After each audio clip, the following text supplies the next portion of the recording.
We shall be discussing the ending of Attack on Titan, specifically the part behind the credits. I know that a lot of people don't like it, but I also noticed that a lot of people have failed to notice a couple of key details that are going on here.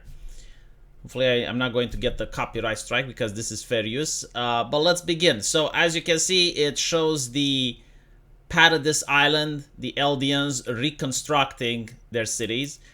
And I do believe that it's implied that a lot of time has passed, at least 100 years after the events. And I say this because at this point, the city looks as if it's modern. It looks like a city from 2020. But as time goes by, you get to see that they even go further than this.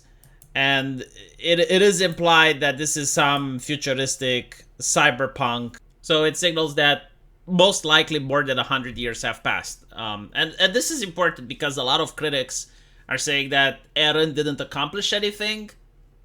I don't really understand, like, why does the hero have to accomplish something? This is probably what Critical Drinker and many of the EFAB guys are saying, that in order to have a good story, I guess like the hero journey has to be meaningful. I disagree. I think like most HP Lovecraft and other stories that have been done, which are really good, oftentimes the hero doesn't do anything meaningful. But in this case, he did. He did. He brought more than 100 years of peace, and I'm not like defending the whole ending, but just like the argument that Eren didn't accomplish anything. I mean, he accomplished this. Probably more than 100 years of peacetime. And I think like this is what the author is struggling to explain, that war is something innate to humanity. They weren't persecuting the Eldians necessarily because they were different. And the Eldians didn't attack the Marleyans because they were different. It's simply due to humanity being very territorial creatures. Like, we have the need of expansion, we have the need to occupy territories, and we have the need to take resources. And this is pretty much what I believe that the author of the manga is trying to explain.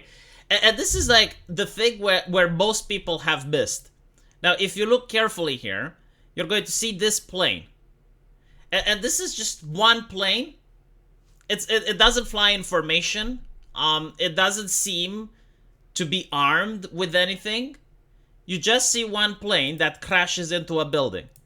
And to me, this signifies that it's a terrorist attack.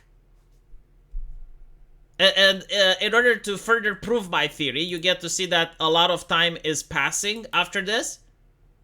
And in response, you get to see planes from within the city going outwards. Right? So I think that what has happened is maybe some faction that hated the Eldians, or some splinter group did a terrorist attack, and the response from the Eldians was to declare war on whomever did it. Think about like 9/11 and the war of Iraq. I think like this is what the author was trying to depict here.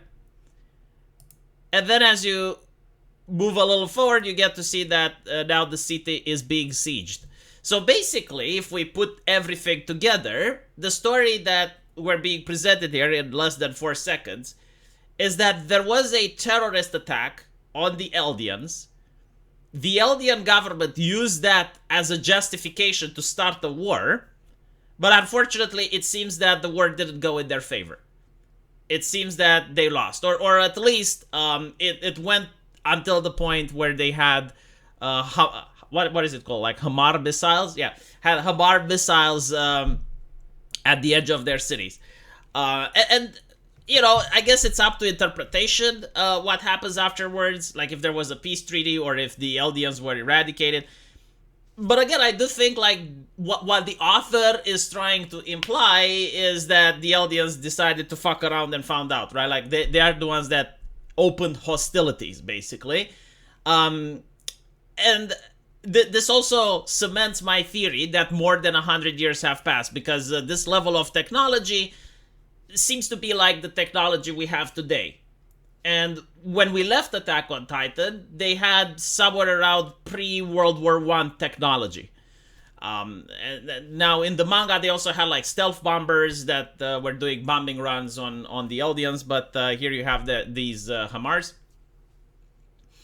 So to go from a place where the world was basically driven back to the Stone Age, and to reconstruct not only to where they left off, but to also then go even further and achieve technology that is far better than what we have today, because those cities, they did look a little bit cyberpunk and futuristic. I would say that a time period of 100 to 200 years have passed. Yeah. Now, the reason that I personally hate the ending, I understand like some people don't like it. As I said before, like there's certain YouTubers like Critical Drinker and the guys from EFAP, and they set like a couple of standards for stories that they think those standards are important. And I agree with them, but I don't feel like every single story needs to have those standards, right? Like, not every single story needs to have the hero journey. Not every single story needs to have like character development that develops in a favorable way. Because in real life, you can have a person that's a drinker and an abusive father, and then he stops drinking, he goes through the redemption arc, he manages to stay sober for a couple of years, only to start drinking again and then, becoming abusive one more time. So, like, you don't really need, like, all these happy endings. It is possible to just have, like, in the case of Eren Yeager, a person that certain things of him are hypocritical in nature. Like, if Naruto was here, he would have managed to talk no jutsu Eren Yeager for hours. The thing that I dislike, right, is not like the hypocrisy. It's like he grew up seeing his parents being killed by titans, so then he did it to other people. Or the fact that he was stupid, in the sense it's like, oh, I'm going to protect my friends, and because of his actions, some of his friends die and others become crippled. Like, no, that's not the problem. The problem that I have is, like, removing his free will. The whole cool thing about this anime is to judge what Eren did. Like, was it right or wasn't it right? Like, it raises a couple of moral questions, which apparently don't exist anymore, because he was just shackled to destiny. The moment he took the Attack Titan, he became a pawn, I guess, in Ymir's grand design. And there are a couple of lines where he talks about how nothing that he could have done would have changed the future. So he even stopped fighting against it. And at this point, it's like, okay, but like, the whole purpose of the anime was to discuss about the concept of freedom. And you're basically saying that the character that was like the kakate, the entire anime, and his entire shtick was freedom, he never had any freedom at all. Like, he was a slave. And at this point, it's like, okay, but I can't really judge him. Like, if you're asking me if Eren did something wrong, I would say, well, he did absolutely nothing wrong. Because you can't judge a person that is being forced to do something. Like if I tie a gun to your hand, and then I electrocute you so that you pull the trigger and you shoot someone, you're not guilty of it. I'm guilty of it, right? Like, Eren himself is guilty of that thing. I guess, like, Ymir is guilty. But it completely removed the nuance and what I think, like, the author was trying to talk about. And like, one of the themes in the anime, which again, like, now is completely erased, is that a person's hero is another person's villain. Like, if you happen to be in the Paradise Island, the Marleyans wanted to kill everyone, right? So basically, Eren saved you. But if you're not in Paradise Island, then Eren is literally worse than Hitler, because he killed 80% of the world population. So like, one person can view the same figure as a hero, while another person can view him as a villain. And this is what I think the anime author was trying to do. It's the same with Reiner in the conversation with Eren. Like, from the point of view of Marley, Reiner is a hero. Like, he is glorified, he is respected.